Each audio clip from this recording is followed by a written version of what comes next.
Assalamualaikum warahmatullahi taala wabarakatuh. Kami dari kelompok H akan mempresentasikan makalah kami yang berjudul Teknik dan Metode Pemecahan Problematika Perkembangan Peserta Didik.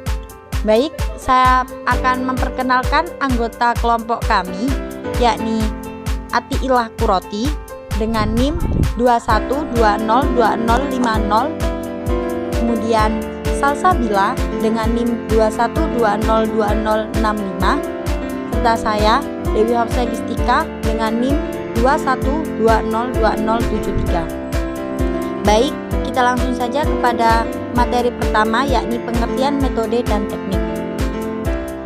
Pengertian metode secara etimologis yakni berasal dari kata metode yang berasal dari bahasa Yunani methodos, yang mana berarti menuju jalan.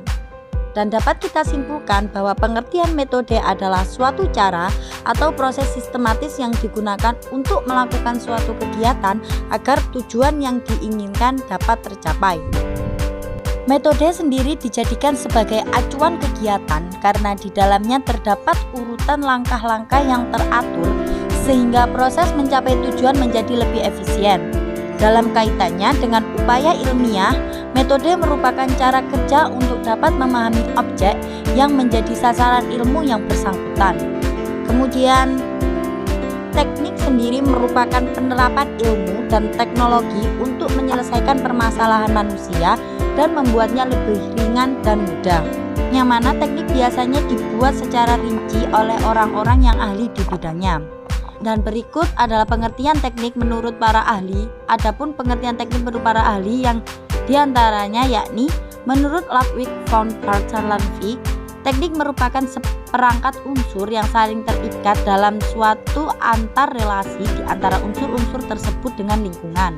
Menurut Anatole Rapoport, teknik ialah suatu kumpulan kesatuan dan perangkat hubungan satu sama lain.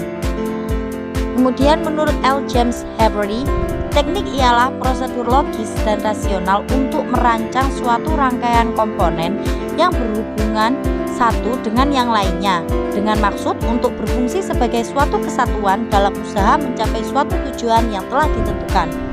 Yang terakhir yakni menurut John McManama, teknik ialah sebuah struktur konseptual yang tersusun dari fungsi-fungsi yang saling berhubungan yang bekerja sebagai suatu kesatuan organik untuk mencapai suatu hasil yang diinginkan. Materi yang selanjutnya akan disampaikan oleh teman saya, Kak Salsabila. Kepadanya kami persilahkan. Baik, saya Salsabila selanjutnya akan menjelaskan tentang metode dan teknik pemecahan problematika perkembangan peserta didik. Dalam hal pemecahan masalah, ada beberapa pendekatan yang harus ditempuh, antara lain yang pertama yaitu pendekatan reaktif. Pendekatan ini terdapat dalam situasi di mana seseorang peserta didik dihadapkan dengan masalah, sedangkan waktu yang dibutuhkan tidak terlalu lama. Kemudian yang kedua yaitu pendekatan antisipatif. Pendekatan ini dilakukan untuk mengantisipasi masalah yang akan terjadi dan mencari pemecahannya. Kemudian pendekatan yang ketiga yakni pendekatan reflektif. Peserta didik mengambil waktu untuk memikirkan suatu masalah secara mendalam, menganalisis semua komponen yang terkait dengan masalah tersebut sambil menimbang dengan cermat kemungkinan tindakan yang akan ditempuh. Kemudian kita akan menjelaskan tentang langkah-langkah dalam melakukan metode pemecahan masalah atau bisa disebut dengan problem solving sebagai berikut. A. Adanya masalah yang jelas untuk dipecahkan. Masalah ini harus dari peserta didik sesuai dengan taraf kemampuannya. B. Mencari data atau keterangan yang dapat digunakan untuk memecahkan masalah tersebut, misalnya dengan membaca buku, meneliti, bertanya, dan lain-lain. Kemudian C. Menetapkan jawaban sementara dari masalah tersebut. D. Menguji kebenaran jawaban sementara tersebut.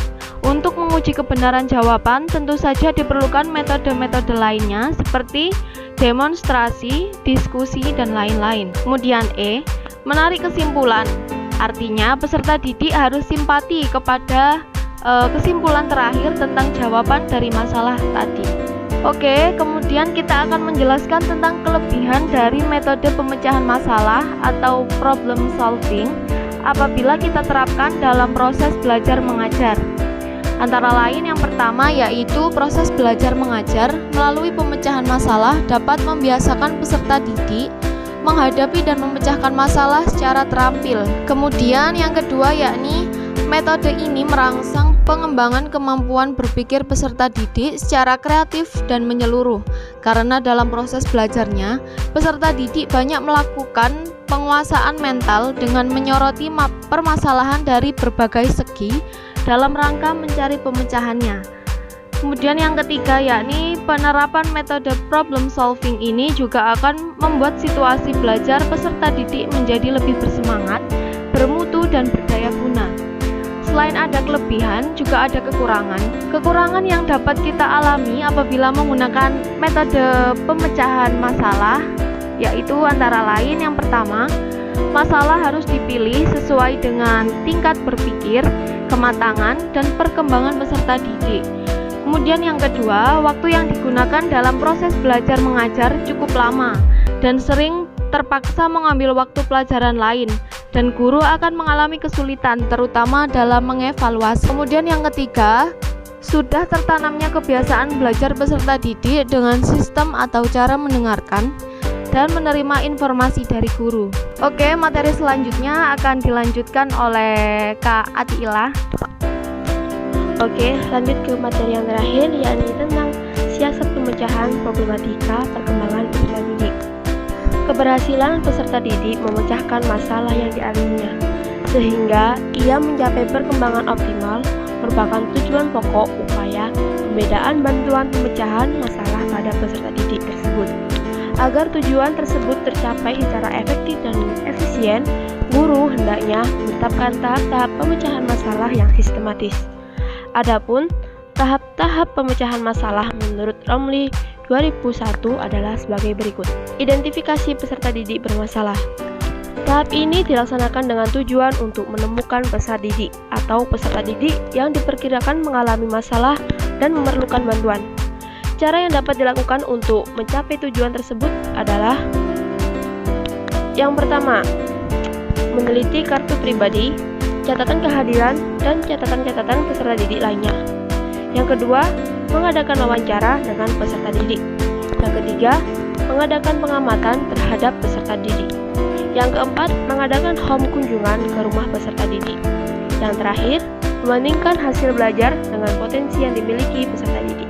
Lanjut, dengan cara-cara yang disebutkan di atas, akhirnya ditemukan seorang peserta didik atau lebih yang diperkirakan bermasalah dan memerlukan bantuan pemecahan masalah. Kemudian slide berikutnya, identifikasi masalah dan faktor penyebabnya. Setelah ditemukan peserta didik yang diduga mengalami masalah, selanjutnya guru beralih ke tahap identifikasi masalah dan faktor-faktor penyebabnya. Pada tahap ini, guru berupaya mengenali hakikat masalah yang dialami peserta didik, serta faktor-faktor yang menyebabkannya. Berikut ini kegiatan untuk membantu memahami peserta didik menurut Tati Romlah tahun 1989. Meliputi: yang pertama, kegiatan pengumpulan data peserta didik. Yang kedua, kegiatan penafsiran data peserta didik. Data yang sudah terkumpul kemudian dianalisis dan ditafsirkan. Yang ketiga, kegiatan mengomunikasikan hasil analisis data peserta didik. Slide yang terakhir, setelah mengetahui hakikat masalah peserta didik dan faktor penyebabnya, hal yang harus dilakukan adalah: yang pertama, mengembangkan alternatif pemecahan. Yang kedua, identifikasi alternatif pemecahan masalah. Yang ketiga, pengujian dan pemilihan alternatif pemecahan masalah. Yang keempat, pelaksanaan pemecahan masalah. Dan yang terakhir, penilaian dan tindak lanjut. Oke, sekian presentasi dari kelompok kami. Bagi yang berkenan untuk mengajukan respon atau pertanyaan, silakan di-send di grup WA. Terima kasih, mohon maaf jika ada salah kata. Wassalamualaikum warahmatullahi wabarakatuh.